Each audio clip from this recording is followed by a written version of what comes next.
Hello po, isang magandang araw po sa ating lahat and kumusta po kayo? Sa lahat po ng mga nandito po ngayon, welcome po sa channel po natin. If baguhan ka po, tawagin lang po ninyo akong Ate Mel. If ever po na naghihintay ka po sa akin tawas, pasensya na po kayo. This is my fifth tawas po sa taong to. And almost 40 days po akong nawala, no? Dahil po ito sa aking pagkakasakit. I'm so sorry. And thank you so much po sa palagi pong nakaantabay po sa atin. Hindi naman po bumababa po ang ratings po natin, but alam ko naghihintay po kayo. So, yeah, nasa Scorpio na po tayo ngayon, no? And this is water element. Sasabayan po ninyo ako, guys. O, sa mga Scorpio po dyan, hindi po lahat po na may Scorpio po may sakit.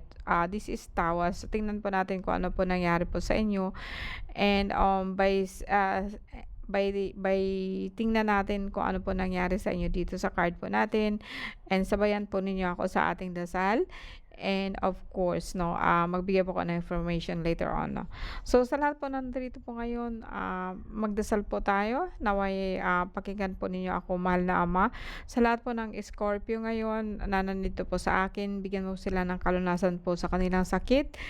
And sa pamamagitan po ng inyong Ama, Christatim Hisum Christi, Pater Salvame, Christatim Hisum Christi, Pater Salvame, Christatim Hisum Christi, Pater Salvame, Paternum Deum Christum Salome, Christatim Christum Igosum, Jesus Nazareno, Egos, Redilius Sustum Christum de Prunos, Hotrostrum, Ominit Salvame, Salvame, Salve Igosum, revueltas estastares. Amen.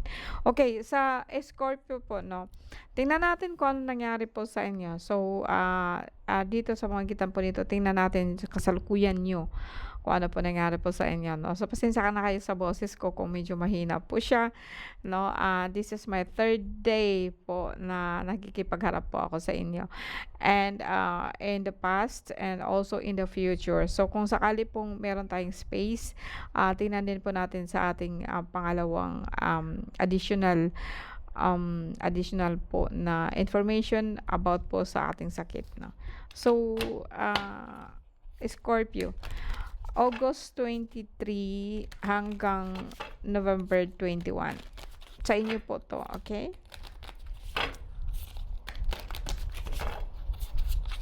Scorpio po. So, remind lang po, hindi po lahat po ng may sakit ay kailangan po magpatawas. So, ito lang po is para sa mga tao po na may nararamdaman po.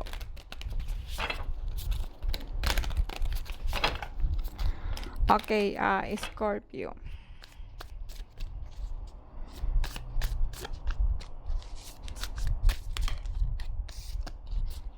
Okay, Scorpio.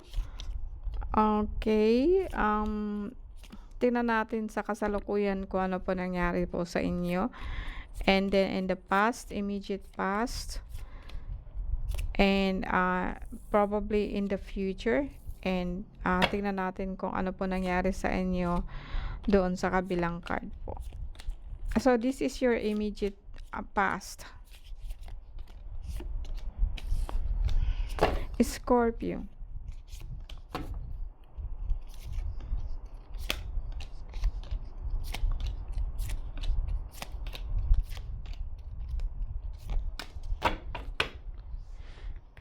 Okay, sa Scorpio natin, tingnan natin kung ano po nangyari sa inyo right now, no? And so kung makikita po niyo, this is your past, this is your future, and this is your right now. Sa ngayon po, guys, no, sa lahat po ng Scorpio po na nakikinig po sa akin, no, I don't seem na may sakit kayo, no. Pakunting-kunti lang pong mga bagay po sa sarili po natin, yun po ang nakikita ko. And kuminsan lang po talaga pong mas marami po sa atin ang tinatawag po natin na nasa spiritual, no. And right now, so kasalukuyan po natin, like the center of your card is ano po ito, cups po ito po, no, lalaki, no. King of cups, king of vessel, king of cups, no.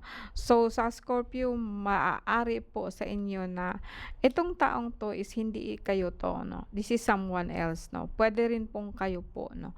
Ito po sa dahilan po na parang grabe po ang lungkot nyo. 'no. And, kung titingnan po natin dito sa apat po na anggulo na 'to, etong lalaki na 'to is like member po ng family mo na galit sa'yo. And, kasabay po niya ang kanyang asawa. More on may galit siya. So, sa katawan ninyo parang meron po kayong plema dito na hindi po siya maalis-alis 'no. Parang 'pag ganyan ninyo ba may plema po kayong, maaalis 'no. Meron ding sipon, masakit po ang ulo, batok 'no. And ito po'y hindi sa inyo kundi ito po dala po ito ng taong 'to. Ang taong 'to hindi ito siya mismo kundi yung kapatid po niya na hindi po niya alam or alam niya basta ngaya, parang kinukuha niya kayo 'no. So, ang dugo ninyo malapot, ang inyong dugo mataas 'no, mataas po ang inyong kolesterol 'no, lalabas po nito dito. Pero lahat po 'yan is dala po ng kaniyang, dasal po 'no or sabihin po natin na palipad ba 'no, palipad po niya 'no. And, sila pong dalawa is galing po sa King of Cups 'no.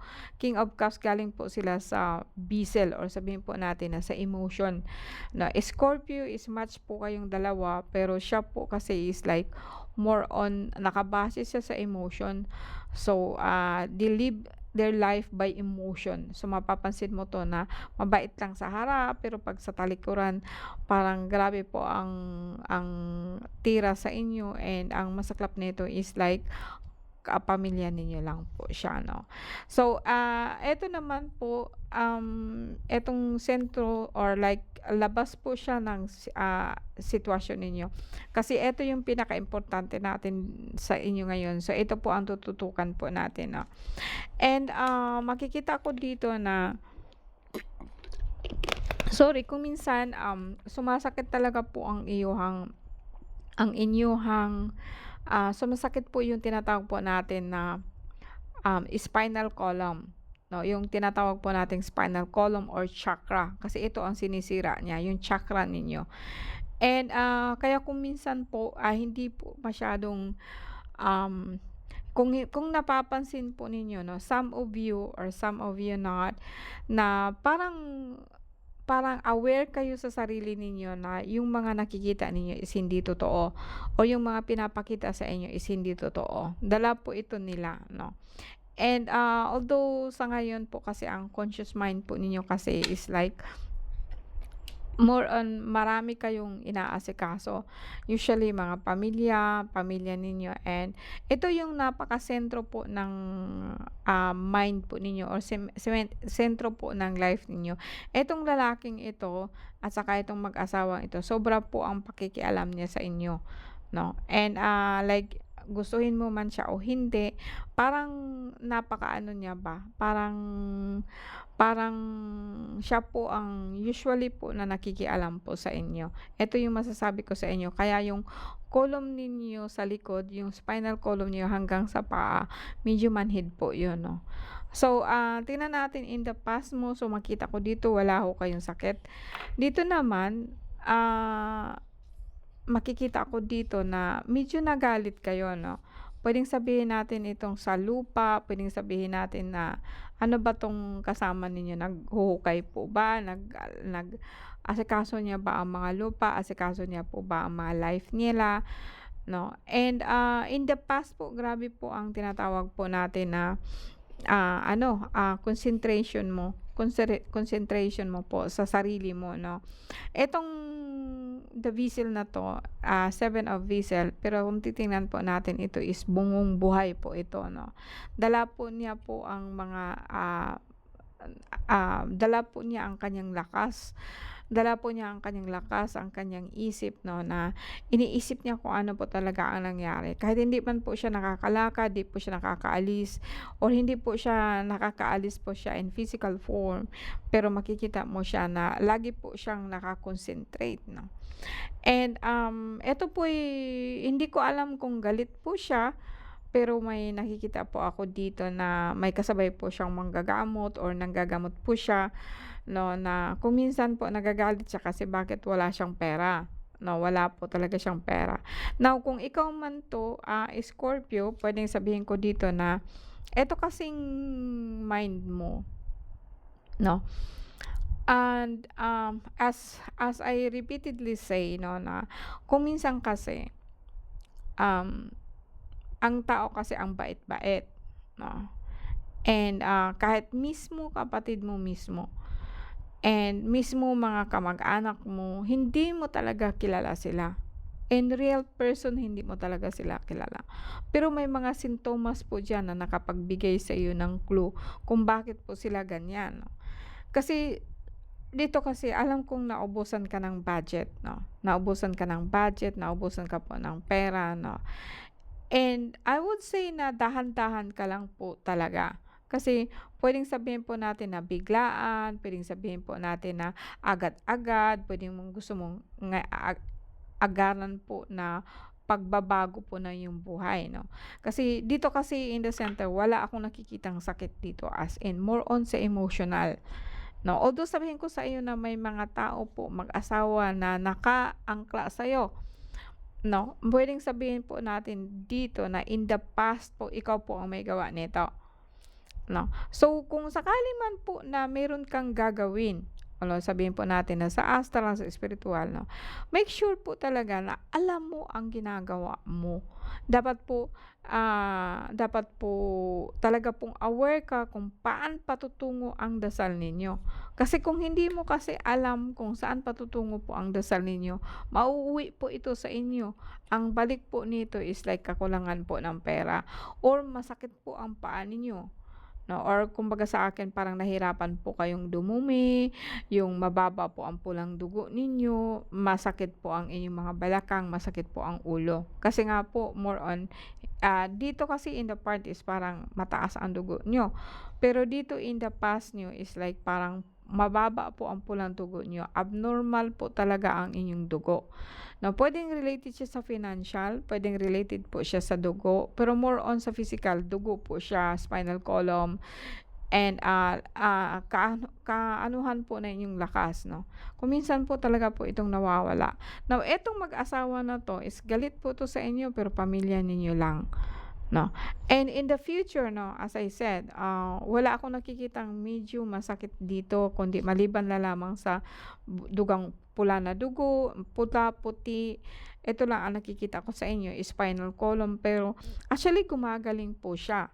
'No, hindi po siya yung parang gano'n na lang lagi, no. Gumagaling po siya kasi dito nga po is like gusto mo inuman, inuman kayo, mga barkada, mga kakilala, 'no. And, there's nothing wrong with that, 'no. Ang sa akin lang po as long na ang ginagawa mo is para sa'yo, 'no. And dito naman po sa in the future natin, kung minsan lang po talaga pong sumasakit dibdib niyo. Kasi sabi ko nga sa iyo may mag-asawa na umaano sa inyo, yung nananakit po sa inyo, kumbaga sa akin, pero part lang po siya ng pamilya. And eto naman po na na ano natin is like, 'di ba sinabi ko may problema kayo sa dugo, mababa po ang pulang dugo niyo. In the future, pwede po talaga po na maalisan po kayo ng inyong lakas sa paa. Pero dahil nga po sa na makikita ko talaga sa inyo Scorpio na gumagamit po kayo ng mahikang itim, puti 'no, or pula 'no, or itim, basta gumagamit po kayo ng mahika. Puwedeng sabihin na kayo 'to, puwedeng sabihin ko na someone else 'no, kasi nga ang card na 'to is para po sa inyo. Now, marami po sa atin ang parang, "Ay hindi po ako niyan madam, 'di man po ako niyan nagawa." No, as I said, no, puwedeng kayo, puwedeng hindi kayo, 'no.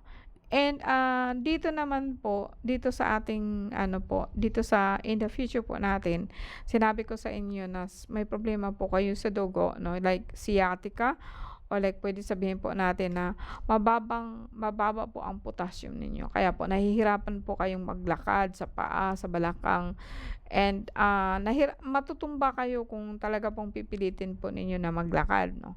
Puwedeng sabihin po din po natin wala naman akong nakikita nitong lupa or something. So, puwedeng sabihin na 'to na kayo, no, na puwedeng babagsak po kayo, na dahil po sa kawalan po ng inyong pulang dugo or kawalan po ng lakas.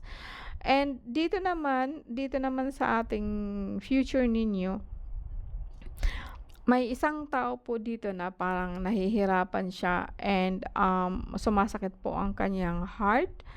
And, medyo may sakit po talaga siya pero may ano siya, may edad na po siya 'no. I don't know kung gumagawa siya sa iyo ng masama or dai or hindi, basta ang alam ko po is like dahil po sa kanya sumasakit po ang dibdib niyo 'no. And, puwedeng kayo din 'to na parang ang balakang ninyo sumasakit siya, hindi kayo nakakatayo, nahihirapan po kayong huminga.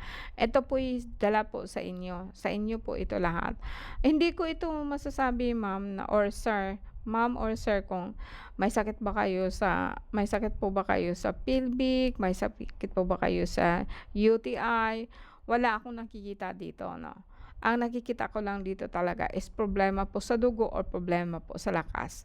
Apektado na po ang inyong spinal column o yung tinatawag po natin na, chakra 'no. Ang chakra po ninyo talaga is misaligned or disaligned po siya 'no, at iyon po ang dahilan po ng, ating mga paa po na halos hindi po siya makatayo 'no. And, Scorpio, but in the middle of your card kasi is, tatlong middle of the cards 'no. So, tatlo ito.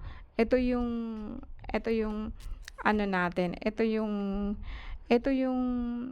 sa kasalukuyan 'no. Ito kasing King of Cups or King of Bezel po is someone po, kung maalala po ninyo ang aking White Rider is like nakaupo po siya, lalaki, sa isang trono po pero actually ang kanyang trono po is nasa ibabaw ng tubig. So makikita mo siya na ang elemento po talaga niya is water and Scorpio is water also. When I say water means to say emotion. So etong taong 'to or puwedeng kayo 'to 'no, sabihin na lang po natin na kayo 'to. Puwedeng sabihin ko po na at that time po masyado po kayong malungkot and akala mo po ang ginagawa mo po is to make yourself sturdy, strong, pero actually no, it's not kasi it is based on your emotion only. Hindi siya naka-base po siya sa physical aspect po ng isang tao o inyong sarili po ninyo. Kaya po kung minsan kapagka nalulungkot kayo, nagagalit po kayo, nakakagawa kayo ng something or ano na akala niyo wala kayong ginagawa kasi ang bait-bait po ninyong tingnan. Pero ang saloobin po ninyo is like galit po kayo talaga, 'no. Ang ma-advice ko lang po dito sa inyo is like u lahat kasi kayo 'no, like, pagkatapos po ng sakit ko na-realize ko talaga na everything everything in here is just only an illusion and everything in here is just only on the mind. No, bago pa po nangyari 'yan, nangyari na po 'yan sa mind.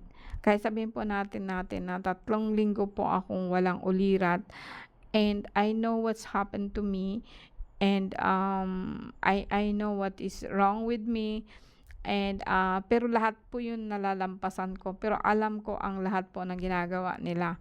So, sa inyo po 'no, matindi po kasi ang problema ko and, masasabi ko pong ang unang reading ko po sa inyo is very emotional, kasi makikita ko po sa inyo is like, marami po dito na involved po sa panggagamot pero hindi po niya kinaya.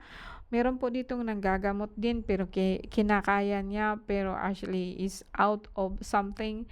No, I suggest po na bakit hindi mo tingnan kung ano po ang dahilan kung bakit gusto mo talagang manggamot, no? Not out of necessity, not out of, eto dapat ganito, dapat ganyan, no? Not something like that. And, dito naman po is like lumabas po ikaw na isa kang kapatid, isang ina, isang isang tao, sabihin po natin na all ordinary. This is not only a male figure but this is based on your emotion and this is the center of your card. No, and, ang pangalawa po na ang in the back at the back o yung nakaraan mo is this, Seven of Bezel. Eto po yung sa dahilan po na parang puwedeng may nag-concentrate sa'yo, puwedeng grabe po ang concentration mo, grabe po ang pag-iisip mo, and hindi mo alam, ang natatamaan po nito is sarili mo lamang. So, as I said, lahat po tayo kasi alam ko may pagkukulang po tayo. Lahat po kasi natin tingnan natin kung nasaan ka po ngayon. Kahit sabihin natin na you are okay, mas okay ka, mas masaya ka. Tingnan natin talaga kung ano po nangyari sa'yo. And, puwede kayong tumawag sa akin if necessary. And eto naman may mga tao po akong kilala na under the zodiac sign of Scorpio. Alam ko pong magaling po sila pagdating po sa gamutan, pero kung minsan po talaga kulang po sila ng pananalig po sa kanilang sarili. And pangalawa po is this is actually a king, the king of the jungle. And emperor, pwede po siyang lumabas po siya na emperor. Pwede pong sabihin po natin na sakit niya is like death. Or like sabihin po natin na ang lagi niyang namumutawi sa katawan niya is panlalamig. And ito is also a symbol of the king. And kasi po parang lumalabas po dito na yung tinitingnan po niya dito is nasasakupan po niya. And kumukuha siya ng lakas sa kanyang staff na hawak. Pero ang lahat po ng ano niya is like maraming mga tao umaasa sa kanya. Maraming mga tao po na nakadepende sa kanya. But natatakot po siyang tingnan ang sarili niya kung sino't kung ano po siya talaga. Alright? So, this is actually a good combination kung titingnan ko. Pero, eto kasi lahat po yan is pwedeng sabihin po nating sakit or nararamdaman. Pero wala akong nakikitang problema talaga as in sa kidney, sa atay, no? It's all actually sa dugo. Okay? And more on sa emotion niya. Sa emotion niya, mauwi po yan sa dugo. Alright, thank you very much. And kuha lang ako dito na I am more than 21. Kuha lang ako ng tatlong and tingnan natin if ever po.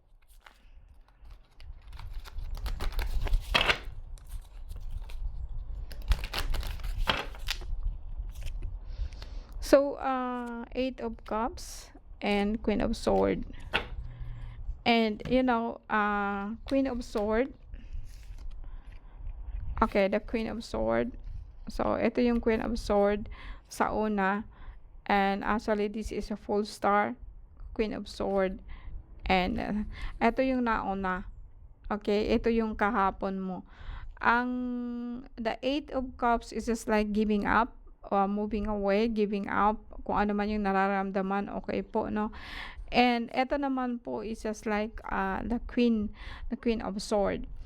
And ang tama po nito is sa sikmura mo, no? And also, this person also signified as a person like ayaw magpasabi, no? Nasa kanya na lahat, ayaw niya magpasabi, no? Hindi po siya nakikinig.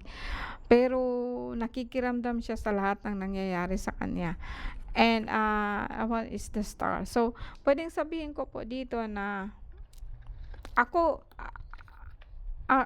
sa inyo guys is like I'm truly honest. Pwedeng sabihin ko po dito na kahit ganito man ang nangyari sa inyo, hindi ka pa rin aamin or mali talaga kasi kung sabihin ko natin na this is your own opinion, it's not mine. Ito ang buhay na pinili mo, hindi po akin. And kapag pinili mo at the star, kung ano man ang ginagawa mo, the star is like giving you hope. And it's okay para sa akin. Wala po akong problema doon. And itong kasabihin natin na Queen of Swords sa ngayon is like galit ka, no? And this is also all your own doing. Nasa sa iyo din po yon. Basta ang sa akin is just like, please, minsan po kasi tumitig ka sa salamin and tingnan mo ang sarili mo para kahit papaano po meron kang idea kung nasaan ka na po ngayon. Alright, Scorpio, thank you so much po and magandang araw po sa inyo lahat.